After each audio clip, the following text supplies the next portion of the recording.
Yeah, steeplechases though you mentioned, those are fun. Those are the ones where the horses jump over stuff. I like that. Yeah. They don't do that at the like the Gold Cup or Fox Fields? I don't No, even Foxfield remember. is a steeplechase. I can't remember Gold Cup, and then the Derby. Obviously, no, they're just going pure speed. So, yeah. Yeah. And I did look up too. The first Derby 152 years ago was 2.5 miles, and now it's down to 2.25. Why'd they do that? I have no It's idea. just too much for the horses. I mean, I The think horses maybe, all complained. They said, we're not Yeah. getting paid enough.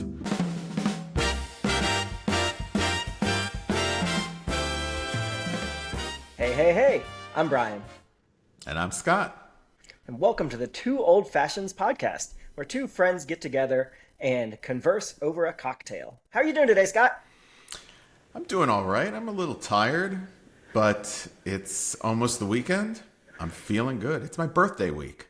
What? That is amazing. It Happy is my birthday week. Yeah. Like Well, I said, in an early as I said in an earlier episode, wow. I might be turning 40 this year. You might. You don't know I yet. might. I haven't decided. Okay. I like that. I like Yeah. that. Well, since it is your birthday week, are you sipping on something special? I am. So, right here, I made a espresso old fashioned. Ooh, all right. That'll help with the tired.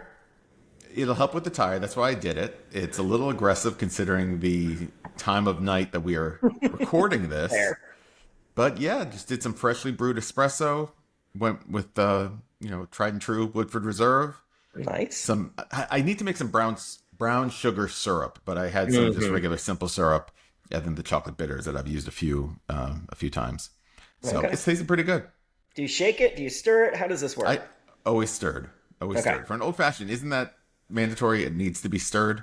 It is, but then, I mean, I was thinking like an espresso martini, those get shaken. So I thought Those this get could be like shaken. a gray area. Maybe I'll try that next time to get the like froth on the Right, top. you But want I like think foam. I think an old fashioned it needs to be stirred. I think you're right, but I don't know. What are the rules these days? I don't know. I was also reading about you can make coffee syrup to make your espresso old fashions, which I might need to try doing that. Again, our friends at Yes, right? We're still waiting for our syrups. Do they We're make going on those? like Do they 8 make weeks coffee? now. I don't know, but maybe we need to come up with our own syrups and just make them and bottle them and come up with a great name for our syrup company. Two old-fashioned syrup. I like it. There you go. It's done. Let's make it happen. And It's a double. without saying, it's a double. I know. We forgot about that recently, and we will never make that mistake again. Never make the mistake again. Yeah. What do you got tonight? Well, in addition to it being your birthday week, it's also Kentucky Derby week. So Yes, I it did is. switch things up a little bit. I don't have an old-fashioned. Look at you. Got the shirt and everything. Got the shirt. I made myself my first mint julep of the season. Ooh. So And got some what fresh is a mint mint. julep? Tell me Yeah. again what a mint julep is. So, I don't actually know. This is how I do it. I'm sure it's right. So what I like to do is I grow some mint in my backyard, and by growing, Oh, I mean, you do? It's like it's a weed. Like once you get some, it just comes back year after year, which is kind of nice. So let's get some fresh mint. I put that at the bottom of my little fancy julep cup here, and then I muddle it with simple syrup. So muddle, release those oils, release that mint. Put in crushed ice, or when I host the Derby party, sometimes I like to get the Chick-fil-A cubed ice. That works really well. Oh. So put that in there, and then just pour some bourbon on top until you're done, and then stick a sprig of mint in, and you are good to go. So on the scale of like mint chocolate chip ice cream to extra minty double mint gum, how minty is a mint julep? Does that even make sense? What I'm asking here? It does, yes, I get it. Like on the mint scosity scale that Yes. we're making. Yeah. What's the mint viscosity? Yeah, I would say depends, right? I put in maybe 2 sprigs at the bottom for the muddling. So I think depending on how much you want or not. So if you're not a big mint person, you don't have to go heavy, but then it's kind of like what's the point? So I like it to have a good minty kick. I am a fan of the mint. All right. But we should I'm come up with a open. mint. We should come up with a mint level. I did after your recent recommendation, watch a couple of hot ones. And so I Yeah. guess hot sauce has the Schofield level. So maybe we come up with something for mintiness. And that's perfect because I believe the Schofield rating is like a BS number, right? Like it doesn't actually reflect how spicy, or I should say, right? The higher the number, it means it's more spicy, but there's no real measurement. It's just the company is saying like this is a 12 billion Schofield pepper. I see. They're Okay. just pulling numbers out of the thin air. So I think it'd be perfect for our mint. What do you call it? Mint Mintosity scosity? scale. I can't say Mintosity. it. Yeah, I can't either. Can't, It's kind of I like can't pronounce two things in old-fashioned this podcast. podcast. I It's know. hard to say. I know. So on the newly developed Mintosity scale, I would say this is a 68 out of 100. Ooh, okay. That sounds minty. Yeah, I enjoy mint. I do. All right. Well, I'm willing to try mint, I think. Try Yeah. more mint things. I'm open. Well, we will work on that. I mean, Okay. we will be having the Kentucky Derby party coming up soon, so you will have to have a couple when you come over. Are all our listeners invited? Are we just like inviting everybody? I mean, if you know where I live, you are invited. How about that? Sounds good. Yeah. Sounds good. So I'm pretty excited. Kentucky Derby is really one of my favorite things every year. And what I really like about kind of our neighborhood and our friend group is kind of everybody's got their thing, right? So like one family does the Halloween party, one family does like the pool party to kick off the end of school. And so Kentucky Derby has just kind of become my wife and I's thing. I like the Kentucky Derby because of the association with bourbon.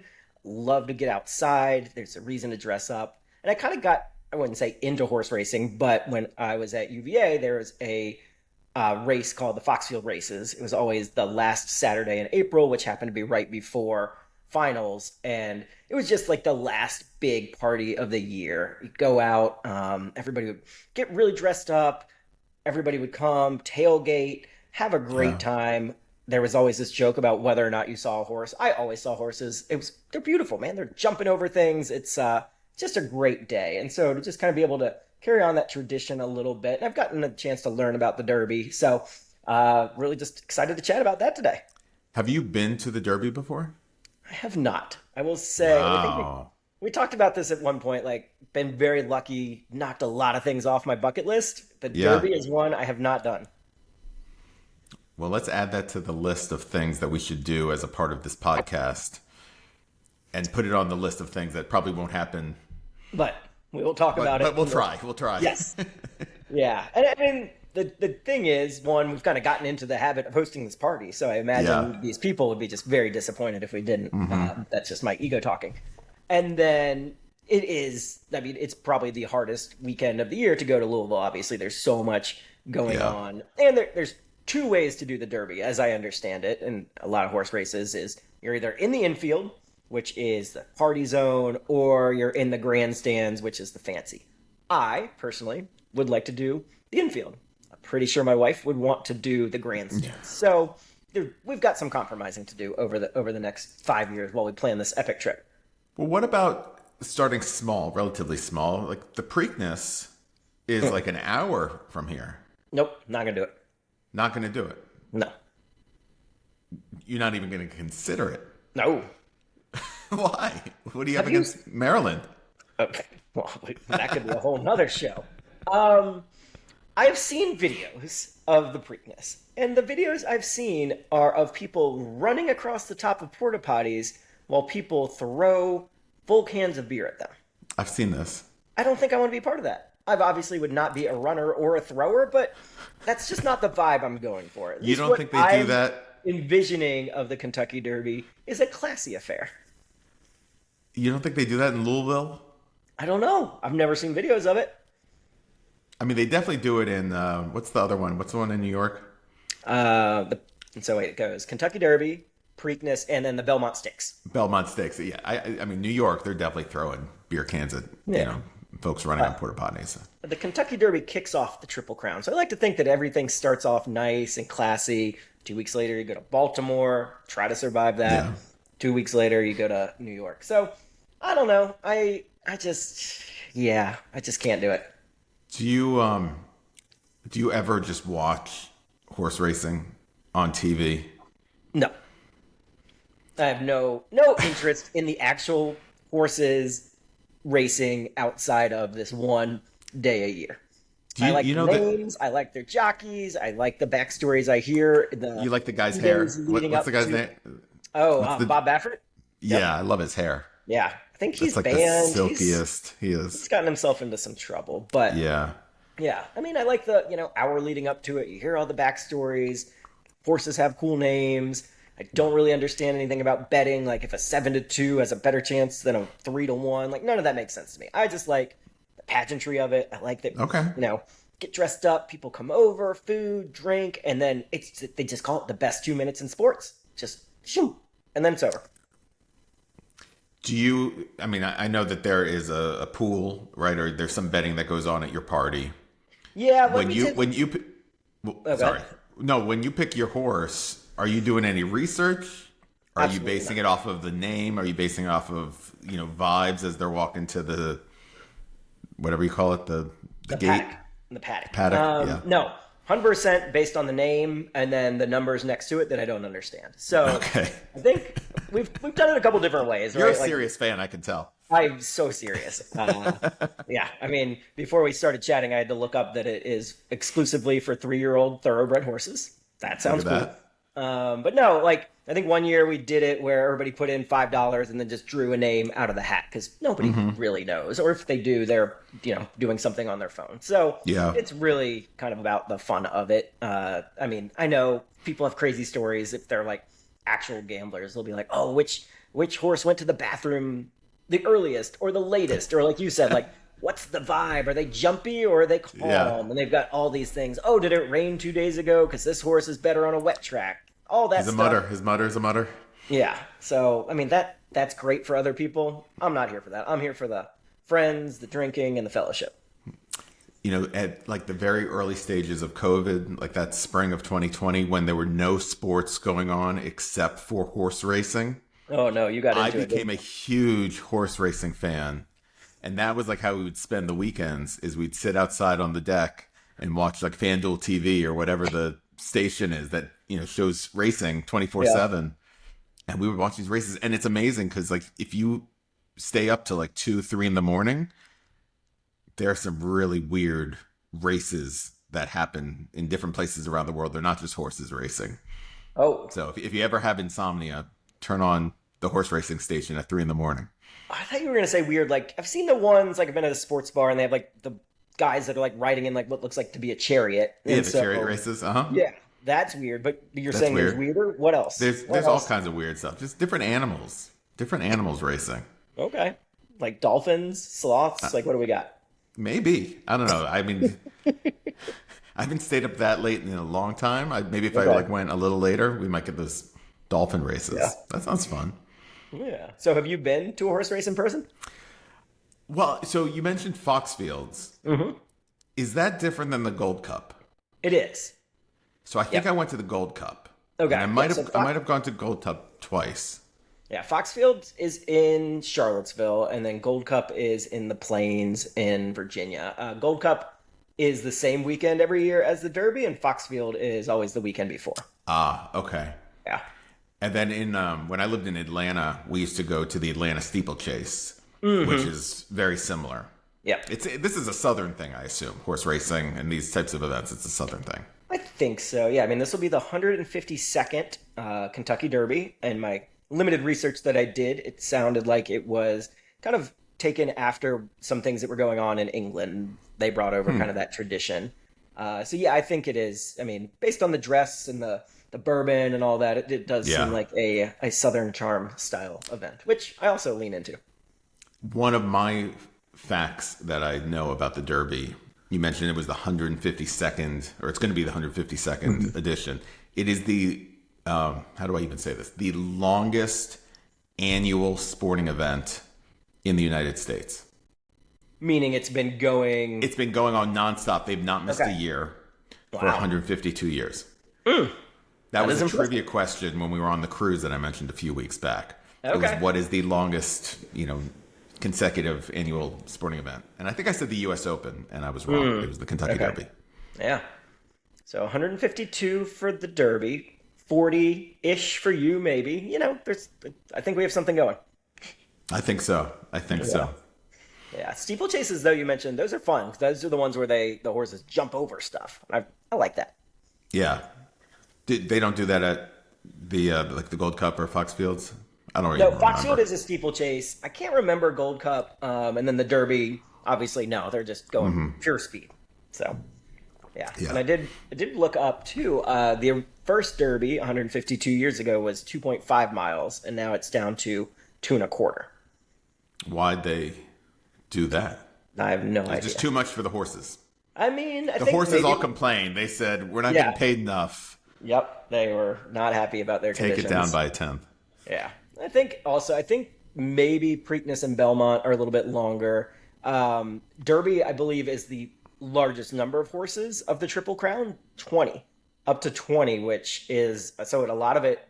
Your success depends on kind of luck of the draw and where you are in that paddock. Because if you're Yeah. way far out, you're actually doing more feet, I guess. So What's the I deal think with there's the a lot of like horses? art and science to it. The one that won last year like did a ton of weaving in and out. It's pretty cool.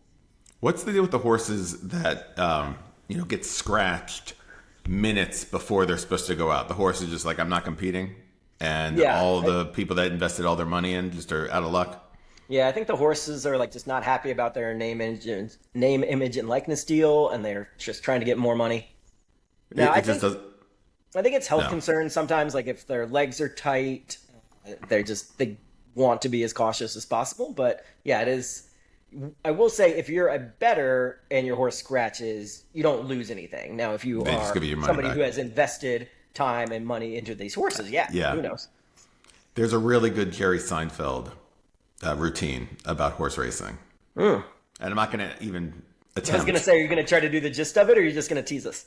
No, but it involves how, like, by a hair, by a split second is, it determines whether you're first, second, or glue. Ouch. Yeah. It's pretty good. I'd look it up. So on your trivia, did you come across what first, second, and third is called in horse racing? Win, show, place? Yep, I think it's win, place, and show. But yeah, A win, place, show. Okay. yep, yeah. And then also one random thing I was thinking of with your red shirt and love of the Nationals. Do you know which former Nationals player is now a Of course. horse investor? Jason Worth, which It is. is kind of ironic because he's the one that got arrested for going like 115 miles an hour on the Beltway. Yeah, So he likes fast things. he does. Yeah, he probably would have been okay if he'd been riding his horse to the park, He but probably would have. He probably would have still gotten pulled over, though. yeah, so I don't know. But yeah, I'm really excited. Like, I think we'll probably have 60 or so people between adults and kids. And I like to do it, just everybody kind of brings their own, like, a side or food. We'll obviously kind of get some veggies and fruit and maybe some ham biscuits. It seems like Yeah. a winner. Set up a mint julep station, ideally outside. Always like to have the option, pray for good weather. Put out a flat screen and just enjoy the day. We'll do a best dress contest. So women, children, and men. So we've had a couple back-to-back winners. So we'll see who does win, place, and show in that this year. My kids really want to win, and they can't because they live in the house. So we've told them. Yeah. I don't know how many times they're disqualified, and they are scheming right now how to rig the vote. I'm like, not going to happen, but we'll see. So for the men's best, we do a bottle of bourbon. Women's, we do a bottle of wine. And the kids, we always do a little horse stuffed animal. So that's what the kids really want. And this was my costume last Yep. year, and I did not win. You did not win. No, I we had did a not friend. put enough effort in. We had a friend who dressed up. Well, so he has won back to back. We will not name him, but one year he dressed up as a horse. And then the next year he did some fine British tweed. I believe he's going to be out of town this year. So we will have a new men's best dressed champion. So, And I might just borrow his horse costume. okay. Except for it seems like it's gonna be really warm. And Yes. I don't think I actually want to do that. Yeah, I don't know if I you might want to just be wearing sweat this for t-shirt fashion. again. Yeah. Yeah, so it is funny though because we end up having a 5-hour party centered around this 2 minutes of watching these horses run around a track. Yeah. But, Yeah. But that's most parties, most events that revolve around food, right? We talked about it on our grilling episode. You spend all day working Yeah. on, making your food perfect, and then the meal is 15 minutes if you're lucky. It's the Yep. same thing, right? It's the camaraderie, it's the visiting, it's the other shenanigans that happen around the main event, which is that 2 minutes. Exactly. So should be a great Saturday. Really looking forward to it. I mean, general, like I just like having people over. I think hosting is fun. I think one of the things as I've gotten older and we have the kids, it's always great to just have like an impromptu people over. Like I always like to have enough Yeah. stuff from Costco in the freezer that if 10 people show up, we can grill some burgers and have a good time. So it's just something that I've enjoyed growing up. I think my dad, as I was a kid, he was always a good host. He would like make pizzas on the grill, and that kind of stuff. So glad I've kind of inherited that. But really, one of my favorite things in this stage of life, just an I impromptu agree. back deck party. Yeah. Well, just hosting in general. I mean, I always like the home field advantage. So I always prefer, people come here, which, has its drawbacks as well. But like, I would much rather have people here than go to someone else's house.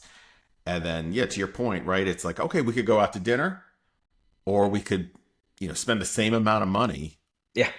and just like have a really kick butt meal experience hanging out outside. Um, I mean, even today, right? I was out with a friend and we stopped at a brewery because we were done with doing what we were doing. We stopped at a brewery on the way home and we got one drink there. And it was like, hey, we could have another drink here, or why don't we just head home or head to Scott's house, Yep. sit out on the deck and hang out for a little bit. Nice. It's nice having your own space and doing things in Yeah. your own tempo. Yes. Agreed. I think the only downside is the cleanup, but usually that's not too bad. The cleanup is the worst part. Yeah. It's like during the party, I'm always like going around like picking up napkins and plates and throwing things away. This is like the one day a year that I'm just not gonna do like dishes, right? I'm just gonna get stuff that can get thrown away. Do you have a like a signature dish for the Derby or for any party that you guys host? Like, I can count on Brian to bring this food. No, I haven't gotten there No. yet. I would like to. One year I made, I think, some pretty good ham biscuits. I got the recipe from a good friend who makes amazing ham biscuits for her tailgates for UVA football games. So I did that, like the ham, Swiss, mustard on the Hawaiian rolls, and Yeah, put the butter it's on so top. good. Those are so good. So good. So I would aspire to have something like that be a signature, but have not gotten there yet. Do you? I think we have like a few, right? Like pasta salads. We're really good at a good pasta salad. My wife will make those rolls as well, and actually, she'll do for the kids. She'll do a spin on it, but it's peanut butter and jelly, which is Oh, always a fun. really big hit. But yeah, I'll just smoke some wings Yeah. or something like that are shareables for everybody. Yeah, we went through a phase where I was really good at making like a spinach artichoke dip. My wife's got some good like side salads. We've gotten lazy in our old age. Yeah, well, it's a lot easier to outsource it. Yes, You just go to agreed. Wegmans, Yep. go to Costco. Yes. If Costco would like to sponsor this party at any point, they are more than welcome. Gosh, if we could get Costco on board. I went to Costco the other day. Do you go Oh, to Costco frequently? I'm glad you live to tell the tale. I do not. I am a big fan, but I use Instacart because Oh, you told going me this there before. just like raises my blood pressure. People like forgot how to walk. I can't deal with it. Well, my wife has figured it out. She's got the whole thing, right? So I think from maybe 9 to 10, it's if you have the business account. So they allow like all the like restaurant workers and things to Yeah. come. So I think the store opens at 10, but at 9:45, they let all the peons in. So she's like, no, we need to be at the door at 9:45. That way we beat the rush. We go in, we don't mess around. We know exactly what we're going for. We do the loop and then we're out at like 10:15. So we did it. But are you a big sushi guy? We haven't talked about sushi. Do you like sushi? I enjoy it. I'm not a connoisseur by any means. I rarely crave it, but if I'm like at a business lunch and, somebody's like, "Oh, let's go to the sushi place," I'm fine with it. It's not Okay. something that I'm like seeking out most of the time, but I enjoy it.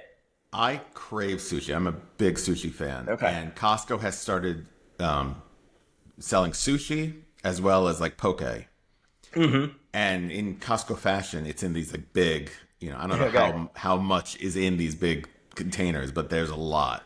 And it looks very fresh. But every time I go, I'm like, I'm getting the sushi, I'm getting the sushi, I'm getting the sushi. And then I go up there and I'm like, I can't eat this much, but this much sushi. Like, this is way too much sushi. It's going to go bad. So I haven't done it yet. And I haven't found anyone who's tried it yet. Any of our listeners who have had the sushi or the poke at Costco, please let me know, because it looks so good and I just haven't done it yet. I mean, I feel like that Maybe should be next week. what you bring to the Derby party this weekend. Maybe I will.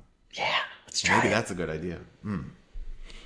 What's your go-to? I will say, like when I go, I like the kind of boring stuff. I like the shrimp tempura rolls, the spicy tuna, California. I'm very basic. I like everything. There's very little that I will not have, that I will not, devour at a sushi restaurant. I'm not a huge celery fan. Okay. So while I will have celery, if it's heavy on the celery, I don't really want that. I mean, tempura is delicious, but I would rather my fish, raw rather than fried. So I try to stay away from that. And then the cream cheese rolls, that's not really my favorite either. Oh, But I like those. truthfully, if there is sushi on my plate, no matter what it is, I'm eating it. Okay, gotcha. And like, what's it called? Nigiri? Like when it's like the Nigiri, block of, yeah. Do you like those, or do you like the rolls, or I both? like everything. I like Okay. everything. Yeah, and I've gotten really adventurous to the point where I'll just go to the grocery store. Like I'll go to Harris Teeter and buy like a 8-ounce fillet of salmon, Mm-hmm. and then I'll just cut it up myself and make my own sushi at home. Oh, look at you. It's not sushi grade. That's what the adventure is, right? Like it's not Uh, sushi grade. I'm just taking that risk of just using that farm raised salmon. okay. Well, I hope you. Supposedly sushi grade is a scam. There's no such thing as sushi grade. Sushi grade just means that it has been flash frozen, which kills all the bacteria and all the bad stuff. But any fish that you buy at the grocery store has to be flash frozen, or else it wouldn't make it to the grocery store. So Okay. like you shouldn't pay up for the sushi grade. That's what So I've read. it's about as legit as our mintoscity scale and the Schofield ratings. I think so. Okay. And I've been doing this now for a number of years, and I've lived to tell the tale. I've not had any negative issues. Yeah. How are you at like the rice and the rolling? So my wife and I No. did a sushi making class back when, I don't know if you remember Living Social, like that whole Groupon coupon thing, and they got big into experiences. They were DC headquartered, and so we went and did this class, and I mean, looked unedible. I could not get the stuff rolled. It's all Yeah. falling over, wet rice. I was like, oh, I get why the professionals make money doing this. Yeah. No, I tried it one time. I've never taken a class. I tried it one time. It didn't. It's same experience as you, right? Like it looked horrible. It was way too much work. So what I'll do is I'll just make some rice. I'll have the fish, and I'll just I guess I'll use a fork. Okay. Sorry, I know that's not what you're supposed to do, but I'll use a fork and I'll just get some rice, put the fish on, and then eat it. Yeah. That's my Are sushi. you a wasabi guy? Yeah, I'm a wasabi guy. I'm a big horseradish guy. So Okay. wasabi, of course, being a cousin of the horseradish root. Yeah. But the real wasabi, right? Not like the powder fake stuff. Got it. Like the green chunks that kind of look like erasers. Is that the real stuff or no? It depends. Oh, jeez. It This is depends. so complicated. Have I told you? Do you know that my family has a horseradish history? No, but I look. I mean, this is good. We've actually brought it back from the Derby to horses or horse adjacent, right? There you go. Horseradish, right? Okay, yeah. Let's go for it. Well, no, that'll be another episode. That's a long story. Okay. That's a teaser for next week. Gotcha. Speaking of teases, I did start listening to one of the 10 best albums, and then you said, "Don't do it. I have a new Yeah. idea." So Thank what you is for the new bringing idea? that up. Thank you for bringing that up. I almost forgot. What if we start? We have to think of a creative name. We have to get Okay. clever here. But what if we start a two old fashions classic album club or something like that, where every week we have an assignment, and maybe like we alternate. We each pick an album and we have to listen to it. And if, our listeners want to join along, they can do it as well. Okay. But that would give us something to talk about at the start of every episode. I like it. I'm in. Okay. I'm trying to think what would be a good album for Derby Week. Ooh. I don't know. Okay. I was just going to say, like, the album you started. We could do that. That might be easier. No, we're not going to do that one. All right. I'm going to nominate Sturgill Simpson. I believe he's from Kentucky. If he's not, we're going to pretend he is. Okay. And the album is called Cutting Grass. I'm making a note. Okay. So for all 7 of our listeners, we appreciate you, and we will be, between now and when we go again, we'll be listening to Sturgill Simpson's Cutting Grass. And cut in or cutting? Is there a G or is there an apostrophe? I believe there's an apostrophe. Okay. That's how I wrote it down. Just want to make sure album cover listening to the right album. The album cover is him like on a John Deere lawnmower tracker. Now, this is an album that you know well. You've listened to. Yes. Okay. I own the vinyl. I went through a big kick where I was listening to it pretty regularly. Okay. I'm gonna come with my thoughts. Okay. For next week's episode. Yeah, and this isn't I wouldn't say this is a best album of all time, but it feels like it fits the mood, and I think you'll enjoy it. I'm in. I will listen to it. I know of Sturgill. I've never listened to him though. Yeah. Well, all right. So now we have our homework, and I think this is a good time to say goodnight, and maybe I'll start listening to some music. Yeah. Well, and happy birthday week, happy Derby week, and happy Derby as week. Always, cheers, Scott. All right. Cheers. Talk to you next week. All right.